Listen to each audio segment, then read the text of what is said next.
Today's episode is sponsored by Midwest Fire. For more than 20 years, Midwest Fire has been manufacturing high-quality tankers, tanker pumpers, and fire rescue vehicles in the United States and Canada.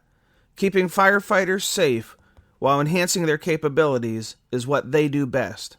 To learn more, go to MidwestFire.com. Hi, this is firefighter Richard Marcus from the New Hartford Volunteer Fire Department, and you're listening to Dr. Richard Gassaway on SA Matters Radio, helping us see the bad things coming in time to avoid the bad outcomes.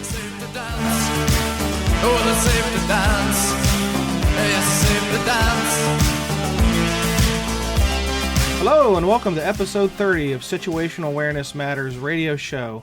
I'm your host, Rich Gassaway. The purpose of this show is to improve situational awareness and decision-making for individuals and teams who work in high-risk, high-consequence environments. The SA Matters mission is simple, to help you see the bad things coming in time to avoid bad outcomes. Before we get connected with this week's guests, I want to give you another update on the changes here at SA Matters. You may recall that I announced a few episodes back that we are working on a new website launch, premium membership options, and a relaunch of the online academy, and a release of some new online training programs. Well, progress is being made on the new website, but I'm doing most of the work myself, so it's been kind of slow going, and with all the traveling that I've been doing lately, it's kind of bogged me down just a little bit, but I'm still working on it, so just thanks for your patience, but it'll be coming. The new site's going to have some cool features, but as I've learned, cool features take a little while to develop. For those who are members of the SA Matters community, which means you've clicked on that red box on the right side of the homepage that says SA Matters membership, if you've watched as I have painstakingly developed the website over the last 3 years, the existing site's pretty basic because I wanted to focus more of my attention on delivering good content than on the aesthetics. But I also know that cool stuff keeps people coming back. One of the cool things that's been added as a membership opt-in feature is that when anyone signs up for the free basic membership now, they get a special report that I've created called 25 Best Practices for Improving Firefighter Safety. So if you're not a member yet, go over to the website and sign up today. It's completely free, and you'll receive my monthly newsletter that addresses situational awareness issues. For anyone who is a member, be watching your inbox. In celebration of the 3-year anniversary of SA Matters, I'm going to be sending out some uber awesome videos that will be, for all intents and purposes, mini courses that will focus on situational awareness and high-risk, high-consequence decision-making environments and firefighter training and safety. You may want to add support at richgassaway.com. That's support at richgassaway.com. to your safe senders list. Otherwise, the emails with the video links might go to your junk mail folder. And I promise you, these are videos you're going to want to watch and share with others. If I didn't mention it, they're completely free.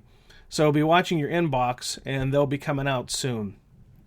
I'd like to take just a moment to thank some of the recent hosts of the SA Matters live tour events. These events couldn't be possible without the commitment and the support of our program hosts. So stick with me as I thank the few on the list that have hosted programs in September, October, and into mid-November.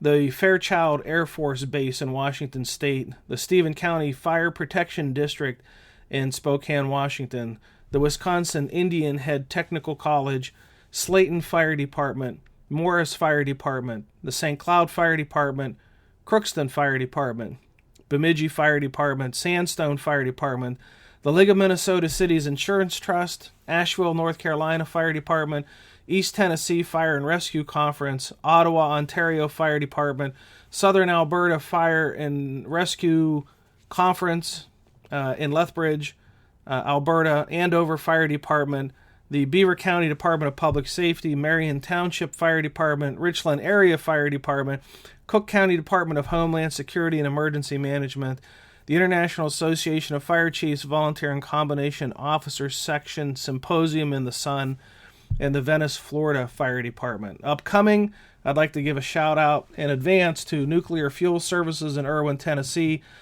Evansville, Indiana Fire Department, the Indiana Department of Homeland Security, Scott Township Fire Department, Raleigh, North Carolina Fire Department, Carborough Fire Department, Matthews Fire Department, the Cook County Department of Homeland Security and Emergency Management having me back again in December. Thank you for that.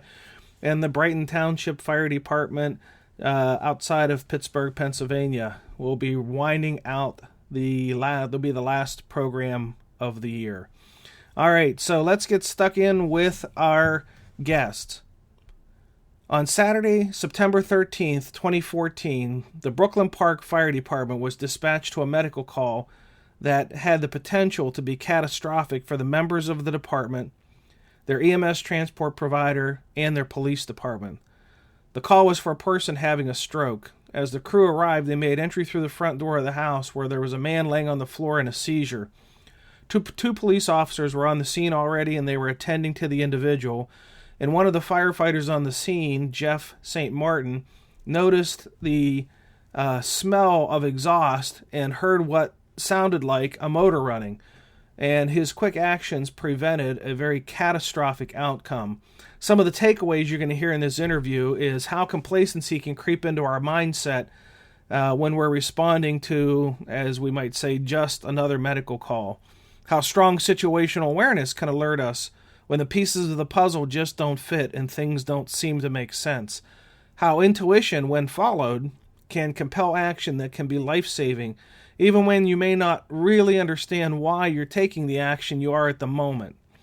How carbon monoxide monitors carried on first arriving medical bags by responding personnel and perhaps by police officers can alert responders to the potential of highly lethal carbon monoxide levels. So let's listen in on our interview with Brooklyn Park Fire Chief Ken Prillaman and Brooklyn Park firefighter Jeff St. Martin. On Saturday, September the 13th, the Brooklyn Park Fire Department was dispatched to what turned out to be a pretty significant automobile accident on one of the freeways that traverses our city.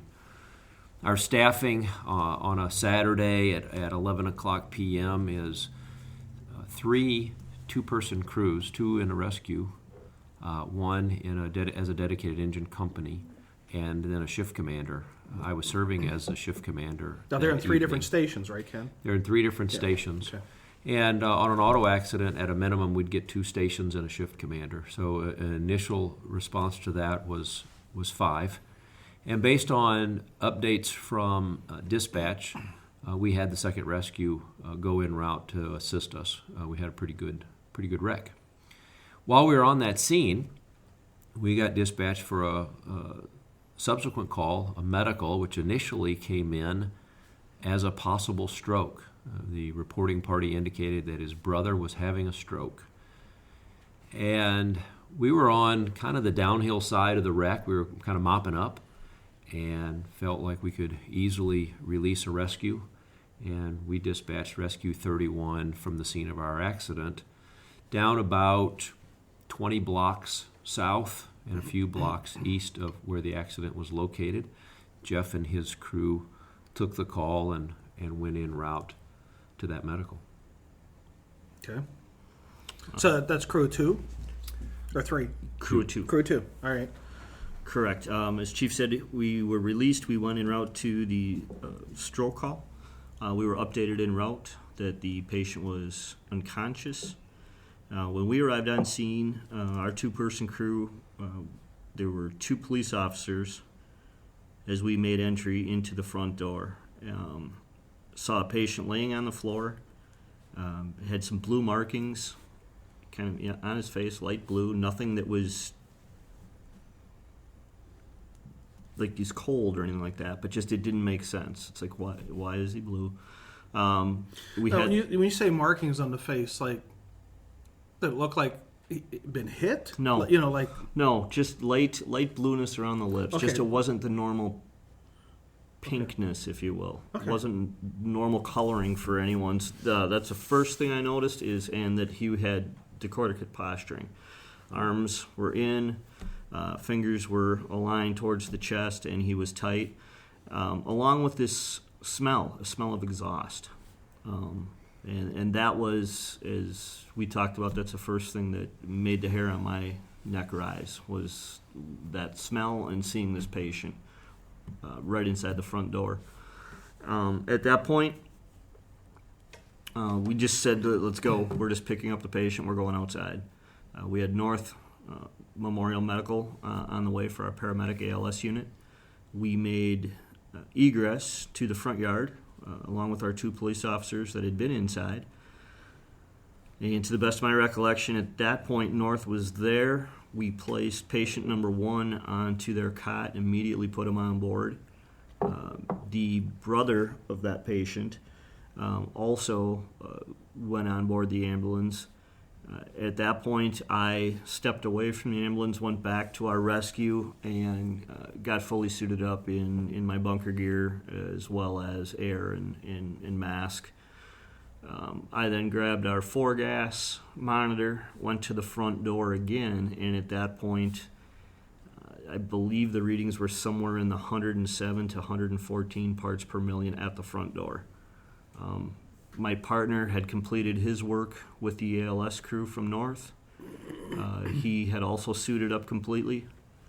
And at that point, we decided to make entry, and not only finding out what the air conditions were like, but trying to find out what the source of this was. We went through the home. It was just a small rambler with a basement. I don't remember it being a walkout, attached garage. And as upstairs readings were high again, we were in the high 100s everywhere upstairs. We made entrance downstairs, heard this noise that we had heard from up on the first floor, and found out to be a large gas generator that was in the basement. At that point, our 4-gas monitor completely, no readings were found anywhere. Pegged it. Yeah. We maxed out our abilities on that unit. What's it go to? Just give me an idea. Somewhere in the 600. 699 is somewhere what I think. in there in that range. Okay. For it pegs. So we thought, we've got a good indicator. This is our culprit. The issue was now trying to ventilate that house and get it out. I think at that time, Chief, and I get a little foggy with this part of it. I'm not sure if we, again, egressed the house. I think I provided an update to dispatch.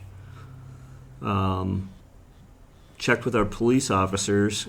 One was a little queasy. One was somewhat, if I remember correctly, lightheaded, also somewhat queasy.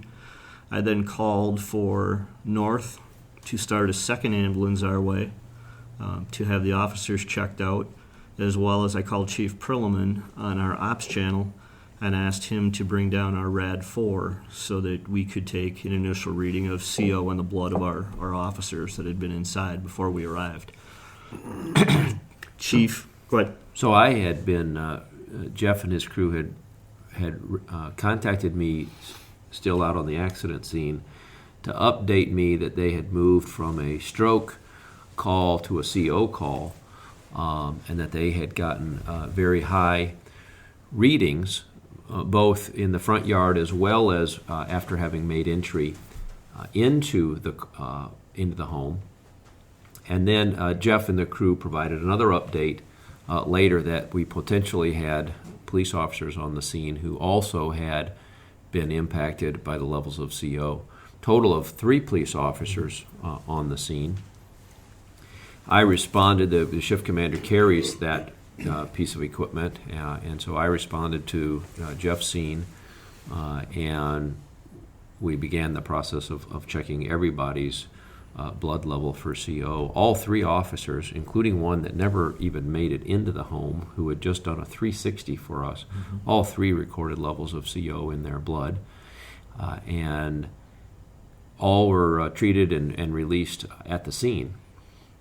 And this sparked a discussion internally that has turned out to be a very positive discussion. But we're an organization that responds to about 26 or 28 calls a day. Our high runs 40 or 45 calls a day. 65-70% of those are medicals. And our normal routine had been, we presume a medical's a medical, and it's not necessarily an IDLH. It's certainly something that comes in as a stroke or something that, this could have been virtually any other medical, right? This patient could have fallen. It could have come in as a lift assist. He could have broken a bone. It could have come in as a broken bone. And that prompted us to say we're moving too quickly into some of these, and our crews don't have the right equipment to alert them to the fact that they might be entering into an environment that could be dangerous for them. Yeah. Hold on a second, Chief. Jeff, if you would not have smelled exhaust, would CO been anywhere on your radar? Not initially. No, I would think that I would definitely be going down the medical side of things. Other than with the stroke, I wasn't sure about the posturing of the patient.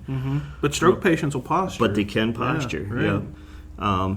Or that blueness that I described. So I think it would have taken me, if I wouldn't have had that smell, if I wouldn't have heard whatever that mechanical piece was running, to me those were the big clues for me personally. Without that, as Chief said, I think it's just one of those, we want to go help. You're just going to dive in and go, oh, now what? Right. So it was an eye-opener. Yeah. Okay. All right, continue on. So the call wraps up, and you all realize that there's opportunity now. So what'd you learn from this call that has led perhaps to you doing some things differently? And this is where you get to the part of the show where you get to give advice, because there are a lot of people going right in on a lot of calls. Absolutely. And could find themselves maybe even more disadvantaged as you were, that there would be no exhaust smell and there'd be no sound of a running motor, but nonetheless a high CO level, and the responders could become the victims with those level of CO easily, pretty quick. So I think a couple of things that we should point out is this generator that's running in the basement is running because the power to the home has been turned off, either for financial reasons or some other reason. So they've brought a generator inside. It's gas powered. They've got it in the basement. They're running the whole building, which was hidden from us, right? The lights are on. Everything looks normal as we enter. Right. The second piece of this is September the 13th just happened to be one of the first cool nights, potentially one of the first nights that windows would have been closed for overnight purposes, where this generator might have been running in this home for weeks or months. We have no idea how long it was down there. And it's possible that this being the first cool evening was the first time the home got closed up. Right. What it prompted us to do was to take a hard look at the variety of circumstances that we are wandering into. It's certainly unreasonable to expect that every one of our medicals would be treated as if it was an IDLH and to gear up and pack up. But at the same time, we knew we needed to do more than what we were doing. And when you look at the impact of CO in particular, it seemed pretty simple and relatively inexpensive to equip the medical bag. Our process is pretty regimented, as I'm sure most of your listeners are, in that a medical gets certain standard pieces of equipment. Our first out bag goes in on all medicals. It doesn't matter the type. And so we decided that equipping the bag meant that a first responder was going nowhere without that bag, and therefore instead of equipping 84 firefighters, we equipped 7 or 9 first out bags and made sure that the bag would alarm. We found a small actual disposable single gas CO monitor. It's a 24-month product.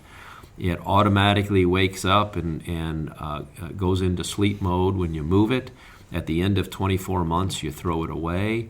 It's about $200 a piece, and we felt like that's a very small investment in giving us another level of protection, other than expecting everyone to suit up for every one of our 28, 38 calls a day. Mm-hmm.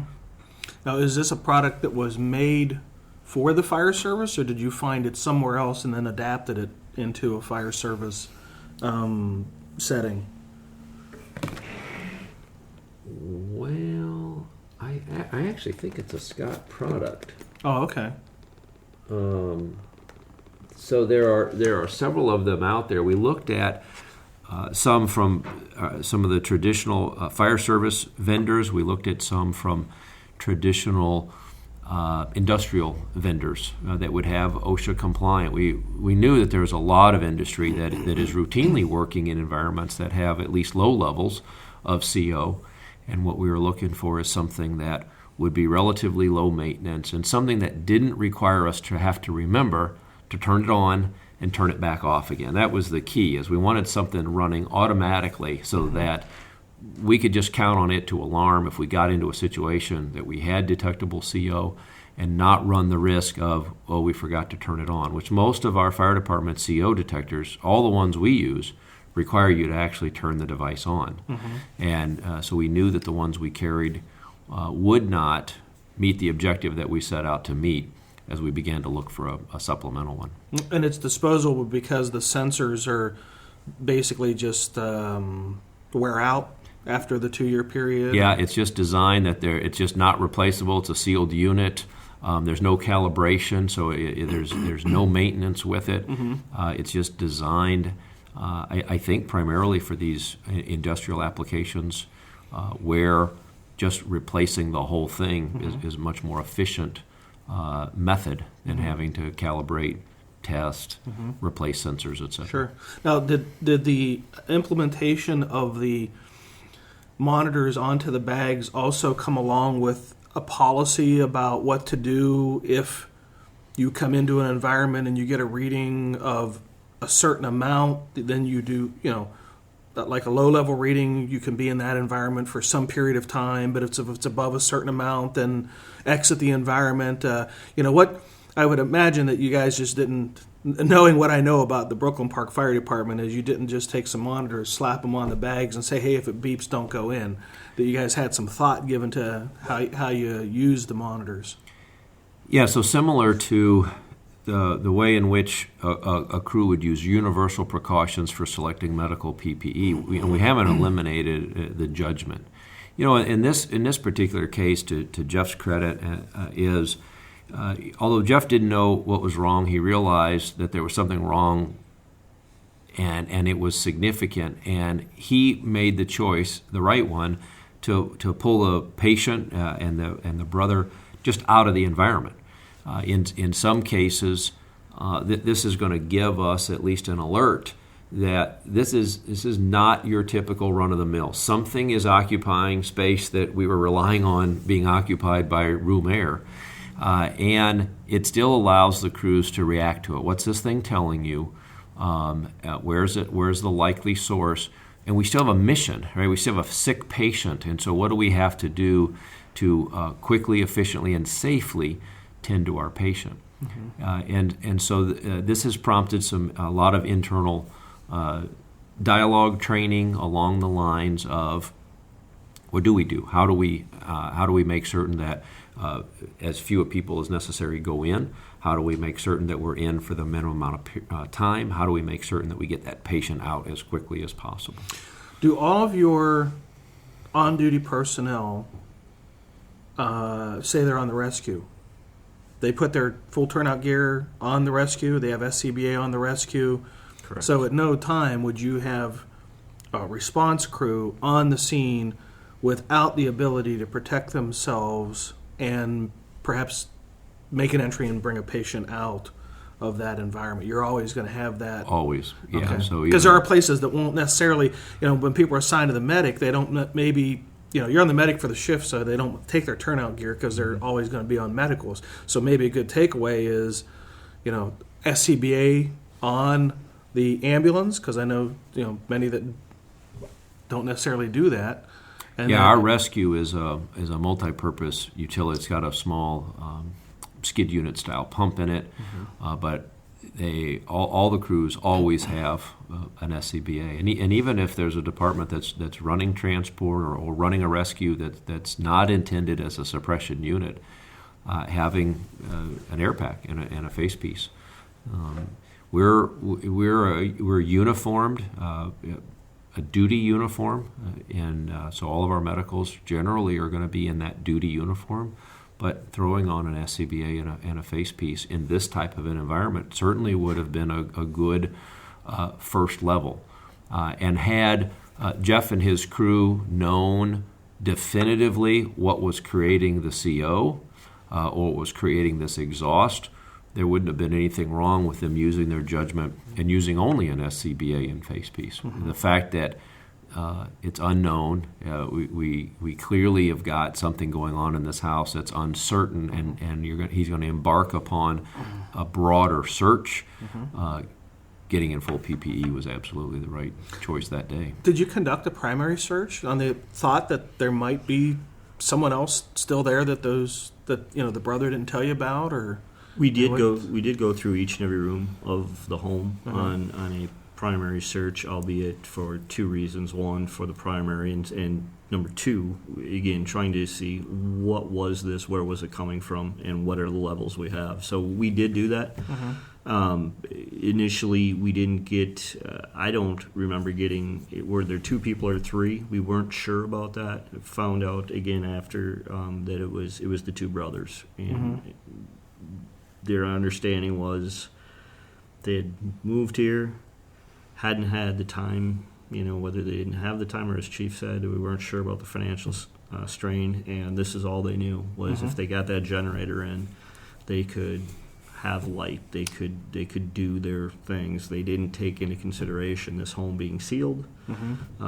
Was there any language barrier with the patient? No. No? Okay. Because I can imagine even more challenging if you had, say, a non-English speaking patient, trying to explain what happened to his brother and what, how they were. Did he tell you they were using the generator Did he reveal that to you? We found this out as we were in the ambulance, in the North ALS unit. Okay. Was that they had some type of power, and wasn't said specifically it was a generator, nor when initial thought about generator in a house, thinking a little small generator. This was quite a large unit. We should tabletop size. We should point out that these were foreign-born residents, so English was spoken, but as is the case with a lot of our residents, we're now the most diverse community in the state of Minnesota, and the cultural issue is these two individuals. This probably wasn't anything at all unusual from a cultural standpoint of providing power to your home. The difference is the country from which they immigrated from doesn't have windows, doesn't have buildings that you can seal up the way you can seal up a home in the United States. So they spoke English, but because of some potential cultural barriers, they didn't understand the implication of what they were doing. Right. Definitely, and it was a large unit. We actually, to remove the unit, to get it up from downstairs, we actually did have to take a little trim with us on the way up. They must have assembled it in the basement is all I could come up with. Wow. And they didn't have it vented out in any way? No. It was just a gas. Wow. Any idea how long it ran down there before, it turned into a problem for him? Was it a day, a week? I know you said it's not. It's not a day. The only evidence to answer the question was dust on the unit itself. When we got the unit outside, it had been sitting there for a while. So it had either been powering the home for quite some time, and again, through a season where up until September the 13th, the windows could have been opened if they were really only using it for lighting. But it had been in the basement for a while, for certain. Definitely. Wow. Okay. So what advice would you give to listeners who tomorrow could find themselves in a similar circumstance. So what would you tell them to do to prevent what happened to you? This is definitely a close call because of circumstances were slightly different. The officers certainly could have been victims. Definitely. I don't know that they're necessarily thinking CO, even if they smell exhaust. I'm not saying that, that they're not smart folks, but I mean, they think in a policing kind of mindset or a medical kind of mindset, but not necessarily IDLH environment kind of mindset. So I think it could be easy for a police officer to find themselves in a situation. Is your police department taking any action to do anything more to protect the police officers from getting themselves into that kind of a spot? I'm just curious about that. Well, on that point, we have had some dialogue with police leadership in terms of helping to identify a way to equip officers, or in their case, they're pretty consistent about also carrying a med bag in, at least out-equipping their med bags as well, so that we have a similar level of protection within both agencies. I think to your previous question in terms of what other organizations should consider, it strikes me, and we're in the midst of another issue here locally with having more Liberians than any other place outside of the Republic of Liberia, and the fear of Ebola in our community. It strikes us that we've encountered a series of events over the last couple of months that has us considering the sense of urgency that we have always prided ourselves in terms of getting bedside with patients, if you will, and at what cost or at what risk. And the idea that maybe it's time for a paradigm shift within the fire service and those of us providing medical coverage of taking a little better inventory before we cross the threshold into the home, the bedroom, or the room that our patient is, making certain we're getting a better and more complete history, and to use your terms, to be much more attuned in terms of situational awareness. Before entering, we have been frankly complacent that a medical is a medical, that a broken bone's a broken bone, that a stroke's a stroke, and that chest pain is chest pain. But there's something that might have contributed, and we stumbled into one that contributed completely, and by all accounts, should have sent 3 police officers and could have sent 2 firefighters to the hospital in addition to the 2 that were transported. So it's, what do we need to do to just take the edge off of that sense of urgency in lieu of, or by replacing it with a little stronger risk management assessment? What do we do across all of our medicals about, let's be aware of what we're doing before we cross the threshold. It's not critical that we get a blood pressure cuff on somebody within the first 30 seconds of arrival. Particularly in this case, Jeff and his crew were fortunate. There was some other sign that something was wrong that forced them out of the house. And when you look at the nature of our business, we have traditionally outfitted firefighters and medics with a duty uniform and a medical bag and presume each environment is a safe environment. We've just decided we're not going to make that assumption anymore. We're going to attach these single CO monitors since it seems to be likely that if anything is going to catch us, it'd be another one like this where we've got CO displacing oxygen, and it's a small investment to prevent a firefighter from going down. Good. Jeff, any advice you'd give as the first in that would add to what Chief had to say? I just thinking along the Chief's lines, it's like, number one, we talk about our business. We're there to help. We want to help people. But again, if we don't get there safely, if we don't conduct ourselves when we get to a scene safely, take that extra second, maybe a minute, gain your surroundings, understand, try to get a better understanding of what's going on. And then I think there's opportunities there, as Chief is saying. There's opportunities for us to work internally within the city with our police department. There's educational opportunities to work with our public, with cultural differences, things like that.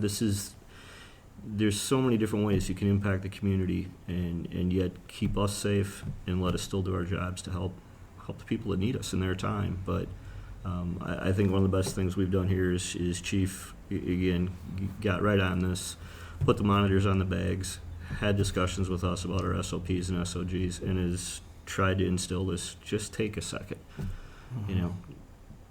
get better at our situational awareness, make sure to the best of our abilities that the scene truly is safe, as opposed to barging through the doors. It's just another medical. Right.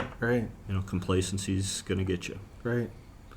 Well, thank you to both of you for taking some time to sit down and talk with me today. I think that what happened to you is just the tip of the iceberg of the exposure that fire departments that are providing EMS could find themselves into that same spot.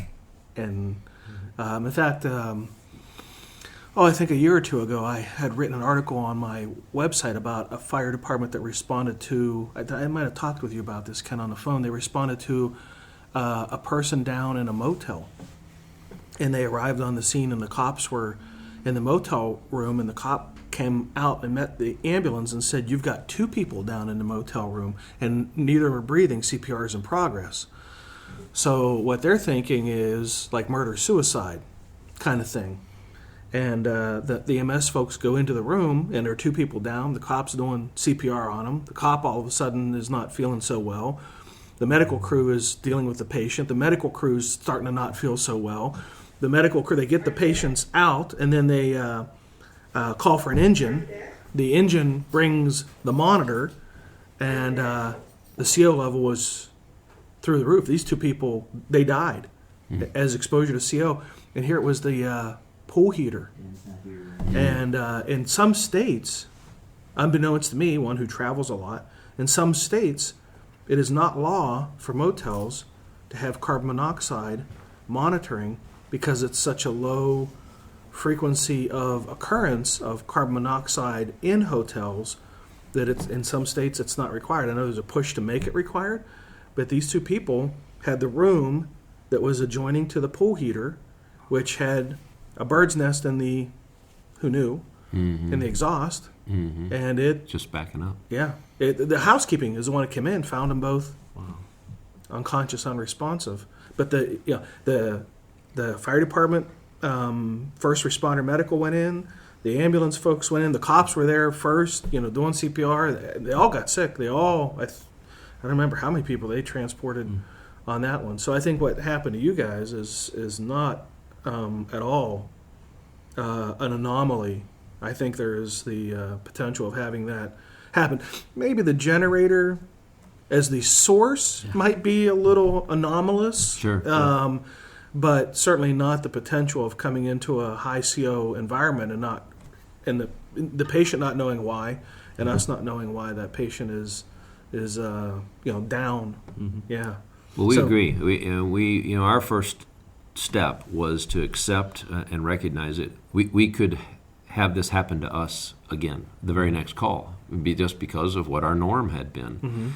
And so we appreciate your interest in this, and hopefully there's others out there that are listening that'll take a moment to just consider how quickly they're entering into environments and whether or not this could happen to them as well. Good. And in the show notes, I'll put some contact information for the fire department. So if somebody wants to follow back with you and ask you a question, or maybe if you have an SOP for CO response, somebody might be interested in taking a look at that, or learning a bit more about maybe how you chose the monitor you chose versus some other one. Why did you choose that one? So there might be an opportunity there for someone to contact you with a question or two, and I'll put how to contact you in the show notes. So thanks again to both of you for being with me today. I appreciate it. Thank you. Thank you for having us.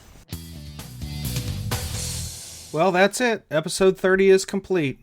Thank you to Brooklyn Park Fire Chief Ken Prillaman and firefighter Jeff St. Martin for taking some time out of your busy schedule to talk with us today. Thank you, our listeners, for sharing some of your valuable time with me today. I sincerely appreciate your support of the SA Matters mission. If you've experienced or witnessed a near miss and would like to be interviewed on this show, visit SA Matters.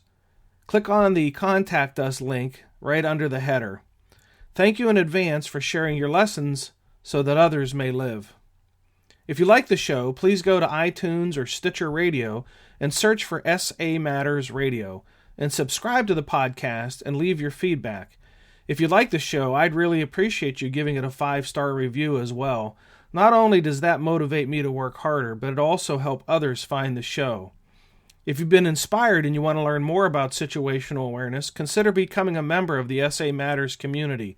It's free, and when you sign up, you'll receive that special report I talked about earlier in the show that I created just for the new members called 25 Best Practices for Improving Firefighter Safety.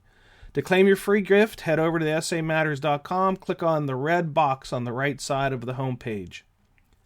Be safe out there, and may the peace of the Lord and strong situational awareness be with you always.